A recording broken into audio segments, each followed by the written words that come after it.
Ni kati ya watangazaji maarufu sana kuwaitokea katika nchi ya Kenya. Nitasema katika maveteran ambao ni wa kupigiwa mfano, basi jina lake utolikosa, akitambulikana na wengi kwa kipindi alichokifanya katika runinga ya KBC. Je, huu ni ungwana? Jina lake kamili ni Leonard Mambo Mbotela. Imekuwa muda tokea alipowahi onekana mkongwe huyu. Je, ikiwa sasa ni miaka takriban 50 tokea alipoanza kazi kama mtangazaji wa The Voice of Kenya, VOK, ambayo ilikuja kubadilishwa jina na kuitwa KBC. Yuko wapi Leonard Mambo Mbotela? Alisikika mwaka uliopita wakati ule akiwa mgonjwa, akiuguza maumivu hospitalini na akiomba Wakenya msaada kwa ajili ya kulipa bili ya hospitali, ambapo Rais wa Jamhuri ya Kenya wakati ule Uhuru Muigai Kenyatta alijitokeza na kumlipia bili ile ya hospitali. Ila sasa tunaangazia alipo mzee baba Leonard Mambo Mbotela. Leonard Mambo Mbotela ought to be included in Kenyan celebrations of heroes and legends. He has more than 50 years of experience in the media. Many looked up to the seasoned radio host for Kenya Broadcasting Corporation, KBC, who was a model citizen. His photographic memory makes him a walking encyclopedia of Kenyan history.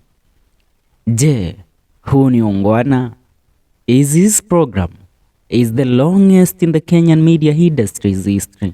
The man was present for the most important historical events.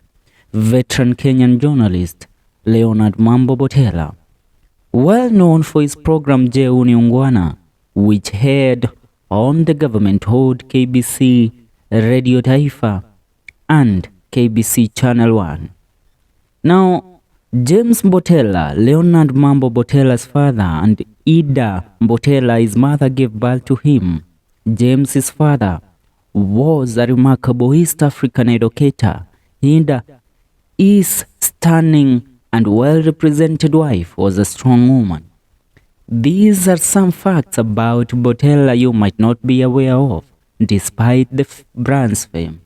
Unlike most journalists, he was born in Mombasa County's Ferere area in 1940. He also never attended a journalism school. The low point of Mbotela's career occurred on August 1st, 1982, during the attempted coup.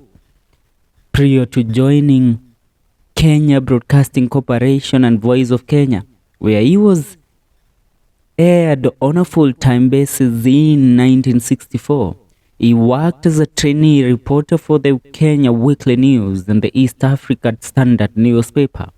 Ida, his mom, Jimmy, and George. These are the 3 children he is blessed with, and he named them after his father. One is Ida Mbotela, named after his mom. The other one is Jimmy Mbotela, named after his father, and then there is George Mbotela. These are his children which he was blessed with from his marriage to Alice Mbotela. In the history of the Kenyan media industry, his Je, huu ni ungwana show on Radio Taifa and KBC TV is the longest for more than 50 years the show has been running. In 1982, the Air Force attempted to overthrow the government of President Moi. I have already passed away.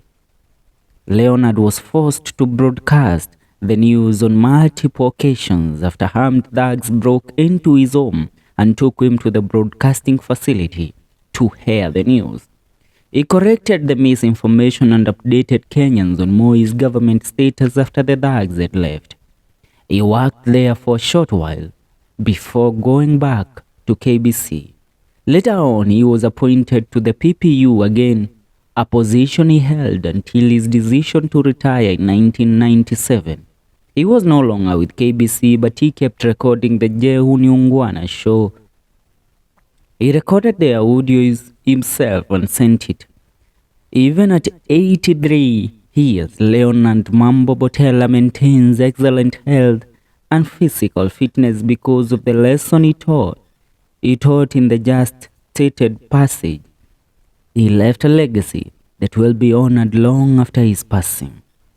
The purpose of this composition is to instill us the value of paying respect to living legends while they are still here.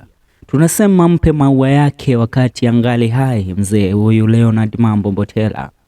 It is not necessary to wait for their demise so that we will get to discuss the admirable accomplishment. All we can say, live long Leonard Mambo Mbotela, our legend. Kenya inakupenda kwa yale ambayo umeyafanya kwa ajili ya nchi yetu ya Kenya na pia kwa ajili ya utangazaji katika jamhuri yetu ya Kenya. Ni hayo kwa sasa wadau, usisahau kusubscribe na kumbuka kipindi ni Mathiré. Mimi niite FM Mwenda.